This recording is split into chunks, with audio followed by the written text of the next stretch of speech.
நான் யாரு? என் பிள்ளைங்களுக்கு அப்பன். உனக்கு யாரு? புருஷன். உங்க அப்பனுக்கு யாரு? மட்டமான மருமகன். எது? மூத்த மருமகன். என்ன தெரியுதா? உன் பிள்ளைகளுக்கு அப்பன், உனக்கு புருஷன், உங்க அப்பனுக்கு மருமகன். இப்படி 3 போஸ்டிங்க முழுசா வச்சுக்கிட்டு நாயா அலையறேன். இத புதுசா ரைஸ் மில்லுக்கு பேர் வைக்கிறதுக்கு டிஸ்கஷன் நடத்துறீங்க. டிஸ்கஷன் அதுக்கு என்னப்பா?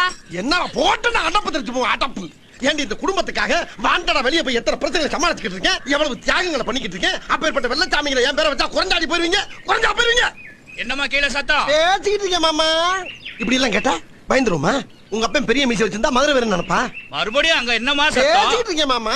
திரும்ப திரும்ப கூப்பிட்டா மிரண்டுருமா? மெதுவா பேசுங்க. என்னடி மெதுவா பேசுங்க? என்ன மெதுவா பேசுங்க? அப்படி பேசுங்க. கும்மிருவே கும்மி அம்புட்டு பேரும் சொல்லிவிட்டேன். ஆமா. எப்படி? இப்ப பஞ்சாயத்துல உங்களை கும்பினாங்களே அந்த மாதிரியா? அதுக்குள்ள தகவல் வந்துச்சா? இந்த தகவல் மட்டும் இல்ல, இன்னொரு தகவலும் வந்துச்சு. புள்ளைங்களா இங்க வாங்க.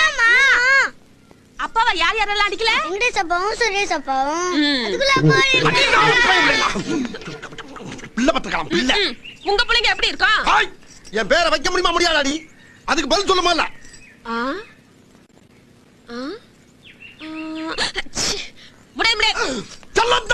என்னமா கீழே சத்தம்? யாயா உயிரை வாங்குற? நல்லாதான் கேட்கல. அப்புறம் என்ன சொன்னாங்க ஒன்னு சொன்ன கேட்டுக்கிட்டே இருக்க. நீ எல்லாத்தையும் உனக்கு சொல்லணும். மீசியை வச்சுதான் கேட்டுக்கிட்டே இருக்காயா கேள்வி. இருங்கடா நானும் காது வரைக்கும் மீசி வச்சுக்கிறேன். ஐயோ கோவப்பட்டனே சோத்துல வச்சு